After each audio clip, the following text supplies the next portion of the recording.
Let's go to John in Pennsylvania. Hi, John. John, are you there? Apparently not. Let's go to Sean in Panama City. Hello, Sean. Hey, good morning, guys. Look, I'm an Army vet, and I currently work in video surveillance. Did it in Afghanistan. I do it here locally. My comment is, look, this guy was on the wrong side of the battlefield at the end of the day. Was he an American citizen? Okay, but he was on the wrong side of the battlefield. Warfare has changed. Middle East is all not what we're talking about. Not what we're talking about. You're on the battlefield, shoot him in the head. Well, the point here, though, and I don't know if I'm the only one on the show here conflicted about this story, because I am with the drones and the strikes. And I think Sean's bringing up this point. This is a guy, yes, he was an American citizen. Yeah. He was also leading an al-Qaeda cell trying to attack America. I'm not, again, yes. Yeah. I am not concerned with somebody who is attacking, is part of an al-Qaeda cell. But what this does is it gives the president or a high-ranking official yet to be named, and by the way, a lot of high-ranking officials now in the White House, former bloggers. Just want to let you know. It gives them the ability to say that person anywhere in the world. It's too broad, and there is no oversight on it. They're not even releasing these white papers to Congress. Congress is asking for them. If you want to have a transparent system where you get together, we have it. It's called a judicial review.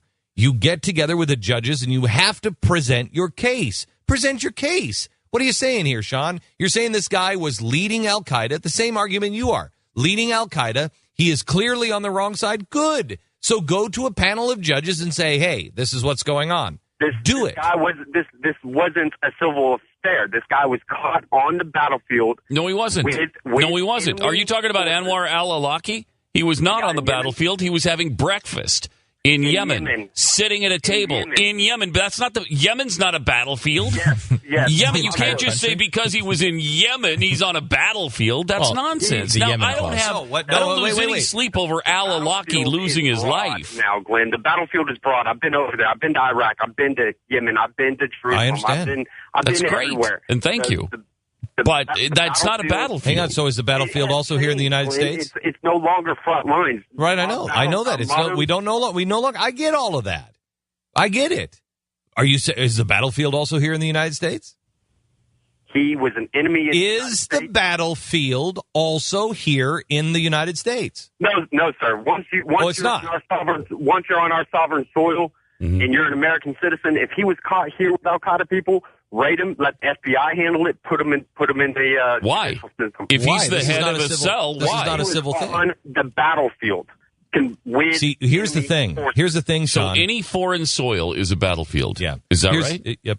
In the Middle East, yes, sir. Okay. Wow. Thank you, Sean. I appreciate it. Wow. Here's the thing. What I'm really concerned with. That's frightening. And this is what it is frightening. Anywhere in the Middle East, Israel's a battlefield. Okay. Saudi Arabia. Here's the frightening thing. That's also not defined by this white paper.